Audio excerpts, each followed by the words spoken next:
Good morning, ladies and gentlemen. Thank you guys for joining us for another episode of The Brew. We're excited to get you guys all back and up to date about what's going on, all things Badgers. Appreciate you guys listening in. And I get to do the intro today because I'm at home. I'm on home court. Matt Michaels is over there running around the world. Matt, what's going on? Where are you? How you doing? What's happening?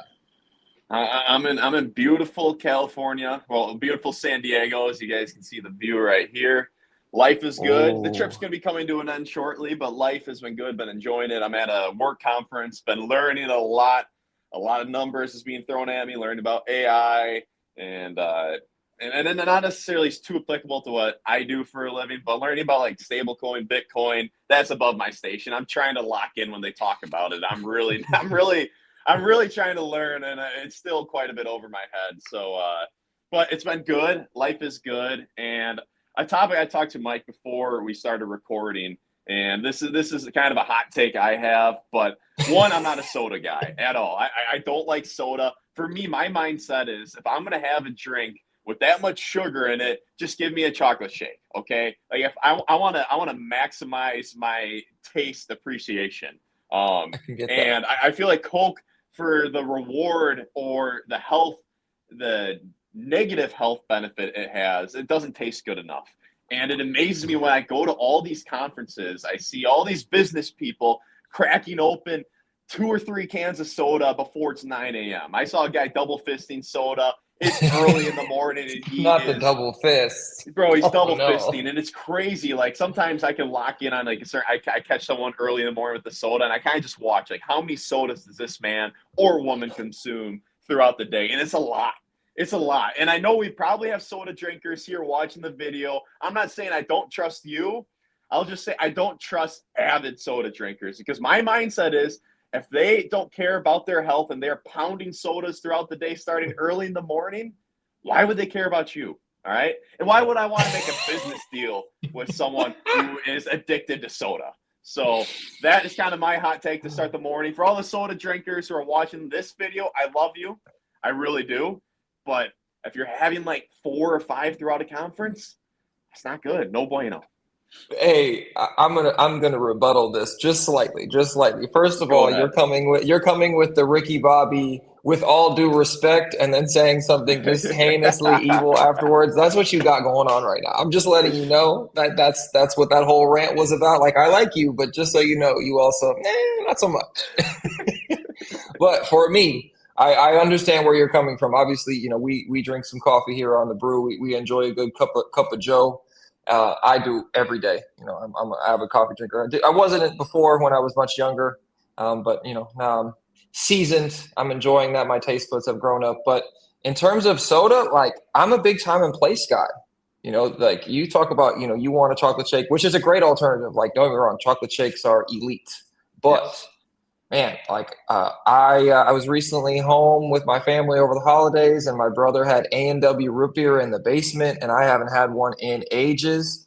My God, like chef's kiss. That was so delightful. Also, like on flights, a ginger ale, like a Seagram's Oh, yeah. ginger ale, like Yes. see, now I caught you. See, your hot take is this. Now it's time and place. Like I don't drink them every day, but let me tell you, there is a time and place. Juaritos, the grapefruit Juaritos, the Mexican soda. Oh my God, otherworldly stuff. I had that for the Super Bowl. Best decision I made all day. Other than best decision I made all day. So that's my take on soda, time and place. But I agree with you. Early morning Coke drinkers, early morning caffeine. For me, it's Mountain Dew. The Coca Cola is like whatever, but if you're drinking Mountain Dew, like I feel like I look at you a little differently because I was Yes. in seventh grade, just Mountain Dew, Doritos. demolishing Mountain Dew, Doritos, Mountain Dew Code Red while we're playing Xbox with five other guys in the basement, like the LAN parties playing Halo. I remember all that. So yeah, we got that goal. Yeah, I'll say the two sodas that I will give a pass for is one. I will say root beer. Root beer is like objectively, it's high level stuff. Especially throw some ice cream in there, have a root beer float.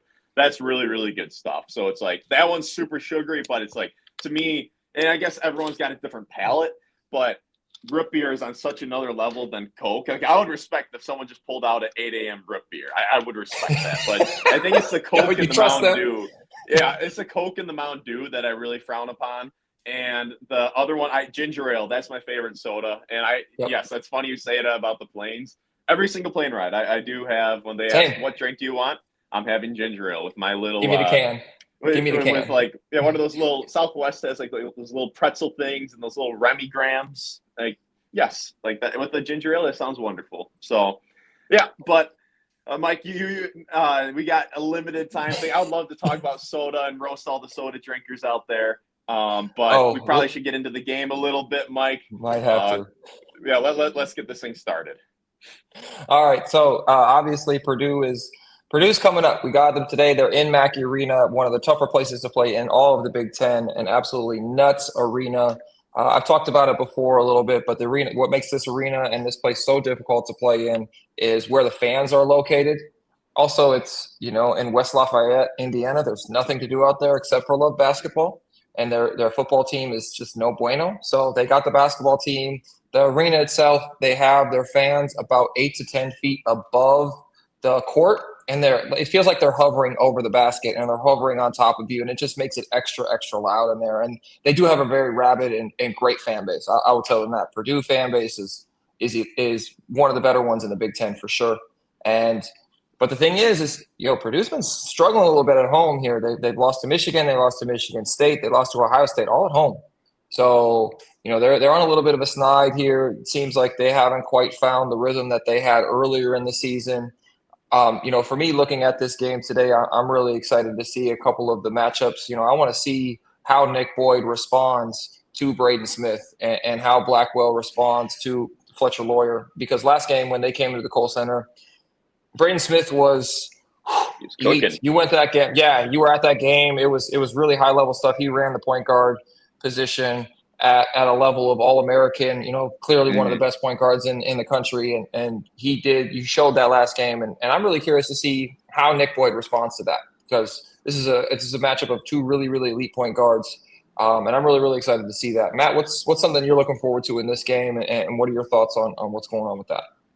Yeah, before we hopped on, I wanted to watch the highlights a little bit and see what happened again, since it was over 2 months ago now. But in that first half in particular, the short roll, Braden Smith, we talked about Bennett Sturts, and you broke it down. Bennett Sturts is elite in that short roll. Yeah, Braden Smith was cooking Wisconsin, and it was more than just Braden Smith. It was Kaufman Wren making a great decision out of the short roll, and the ball, once Wisconsin really hard hedged that screen, Smith was finding the roller, which was often Wren, and then Wren was making a good decision. The ball was popping, and Purdue was ending up getting really good looks. And yes, Purdue has lost 3 out of their last 5. But the thing with that is this is, and Mike said it before we started, it's the slog of the Big Ten. Like, that can happen. Uh, Things are not drastically, like, Purdue's not in a horrible spot because they went through a little skid. I always remind people, in 2014, Wisconsin lost 6 out of 7, and they've made a Final Four. Purdue's problem this year, and it's kind of crazy because Purdue historically is they have guys who can D up, they're tough defensively, and they're an old team and they have continuity. But the problem is they can't D up. That's the problem. Their offense has been really good. I saw a stat on March 4th that Purdue's offensive efficiency since the month of February is the best in the country. And I believe that's a correct stat. I know at the very least it's very high level efficiency from Purdue, but it's just their defense. And when you have that good of efficiency and you're losing 3 out of your last 5, that means you got a defensive problem. So for Wisconsin, one, they got to bite down on their mouthpiece a little bit, and they got to D up to the best of their ability, bring the grip, bring the physicality. The bigs of Purdue gave them a little bit of problems last time at the Kohl Center. And then I'm interested to see how they treat Braden Smith in the pick and roll. And I'm also interested, just like, Purdue is really moving that ball around. Like, what can Wisconsin do just to make things a little bit more difficult on them? Because Purdue runs such beautiful sets. It's like, I don't even know how you can play defense when their stuff is so high level and these guys have been around for so many years. But make it just a little challenging. You're not going to stop them, but try slowing them down a little bit. Be gritty, be physical. The defense for Wisconsin has improved a lot since then. Then offensively, you got to make shots. Just got to make shots. Let's shoot some good threes. Don't get discouraged if you don't fall. Keep letting them fly. That's kind of my takeaway right now. Yeah, I agree with that, and kind of to piggyback on your point of hey, trying to getting them some stops and getting them to slow down. I think one way that you can really do that, especially with such a potent offense, is you can do your best to try and maybe play a little bit more pressure defense and try and get their catch points higher on the 3-point line. It's Okay. easier said than done. It's much easier said than done because they do such a great job of spacing and because they're so well coached. Matt Painter's a hell of a basketball coach. So good. He gets his guys to the spots they're supposed to be at. They run really crisp offense. Their catch points are on point all the time. Hey, you need to catch free throw line extended. They catch free throw line extended, and teams try and take that away, but it's just hey, it's the chess match. I'm going to go here to push you in to go and catch there. So yeah, I'm really curious to see that. And then you talked about the bigs kind of taking care of taking it to Wisconsin in the last game. How do you feel about today's matchup? Do we think we see Nolan Winter? Obviously, with him being out, having that ankle injury from last game, do you think we see him today? If he does, is he going to be effective? And without him, let's say he doesn't play, which I'm assuming he doesn't. What do we need to do? Are we going to see who are we going to see coming off the bench? What do you think the rotations are going to be? Go ahead and take it away, Matt. Yeah, so I don't think we're going to see Nolan Winter, and I think that's the right decision. For me, I said this before in a previous episode, I'd like to avoid the 5 seed. So I don't know what the exact path is. Like Wisconsin, maybe win this game, lose first round of the Big Ten. Hopefully, you lock up a 6 seed. But I'm going to be. We usually don't make predictions. I'm going to pick Purdue in this game because I don't think Nolan Winter's going to be playing. But want to see Rapp, whoever's got Clough on them, and Ren. They're not great perimeter defenders. Like if you got Rapp has Clough on him, like take him to the hoop. Like, and they got to be physical. They got to be ready to bang. I know Blauskas has grown up a lot. Rapp's grown up a lot. This is a great opportunity for them to play free and not worry about like getting pulled from the game. Yeah, yeah. So I think we're going to see. I think this is going to be a really big game for Will Garlock. I think in terms of where we are seating wise, I didn't look before we got on to see what's happening with the Big Ten standings in terms of the Big Ten tournament, and I think there was just not there were so many things out of Wisconsin's control to move up or move down where, they took care of business against Maryland, which they needed to do. And now this game kind of depends so much on even if they lose, they can move up, which is a little bit weird to me. But I think this is a big game and a big opportunity to maybe get Garlock some heavy minutes in a challenging environment and to get him as ready as possible as you can for the Big Ten tournament because we're going to need another big body, right? We lost Winter, we lost rebounding, we lost scoring, we lost size with him. So we need to find a way to replace that. And I think this is a great opportunity for Will Garlock to step up and get some minutes, like you said, to play a little bit more free, to play less timid, to try and not make mistakes and just play. So hopefully Guard uses this as an opportunity to try and prepare a freshman to, hopefully, that might need to step up for us come tournament time. yeah. And what's also interesting is my good buddy. We should have had him on the show. I don't know if he'd be game for it, but he's a big Purdue fan. And I got to tell, I don't know, maybe he'll make me take this down, but he went to grad school there for a semester, and he was on their business. He might still be on their business school website, and it was like graduate, this guy, and he was just there for a semester. He just didn't think it was worth all the expense and what he was trying to do in his career in the business world. But he was on the website as like a graduate. It was like, look at our proud graduates of Purdue. So yeah, so it was the graduate school of something with accounting. But yeah, hopefully I don't get in trouble for sharing that. We might need to edit it, Mike. You might have to work a little bit. I'm gonna ask him after the show. But yeah, so but anyways, back on it. I'm kind of lost my train of thought. So, Mike, you want to pick it up? You're good, man. I guess the biggest question is how important is this game for Wisconsin? Are you going to, if they go ahead and lay a dud today, how do we feel about the game today afterwards? Yes. In terms of seeding, in terms of NCAA tournament stuff, how important is it for us, or is it more just keep finding rhythm, try and build as much as we can, knowing we probably have a big piece out at least for this game, hopefully not more. Okay, yeah. Now I remember why I brought him up in the first place. So he was telling me that Mackey this year, like teams have been playing Purdue close, teams have been able to win at Mackey. Normally, that's not a thing at all. Like as you mentioned, it's super hard to win there. So little chink in the armor, and they have gone through this skid. I don't think come March, the big dance, that this is damning for them. But hey, this could be an opportunity, and I kind of expect. I'll be surprised if Wisconsin gets blown out of this game. Like I said earlier, I am taking Purdue, but I think it's going to be a hard fought game, and I wouldn't be surprised if Wisconsin pulls it off. Like maybe Rapp has one of those heaters today. But I don't know. I'm thinking it's going to be a close game. Wisconsin's going to bring it. Some great opportunities for some new guys, but winter is a big void. Well, how are you feeling, Mike? I think it's going to be maybe just a little too much. Purdue, especially on the glass. Clough and Kaufman-Renn are big bodies, and when you lose 9 rebounds a game, basically, it's really hard to replicate that because Nolan Winter does such a great job of rebounding out of his area. And that's such a big thing for good rebounders. You get the rebounds that you should get, but he goes and gets rebounds he shouldn't get, that are outside of his area, outside of his wingspan. So I think we're going to have a hard time with the beef in the middle, especially with a shortened rotation. And we've kind of seen that this year too. When Wisconsin doesn't have all its rotation pieces, the team just doesn't function as well as it does when obviously everybody's healthy. We've had games where Rapp has been out and all of a sudden like our team looks completely different just because what you bring off the bench, the style, how things change when him and Carrington come in the game and how they're able to stretch stuff and keep Winter there. Because, Belauskas can knock shots down. He's proven that. He's done that, but he's not as much of a threat or a weapon as Nolan Winter is because, he doesn't quite have the ball skills.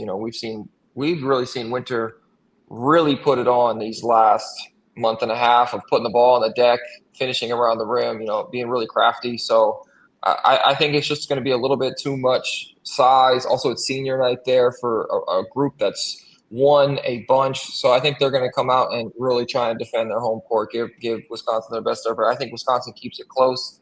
And I think Nick Boyd actually outplays Braden Smith today.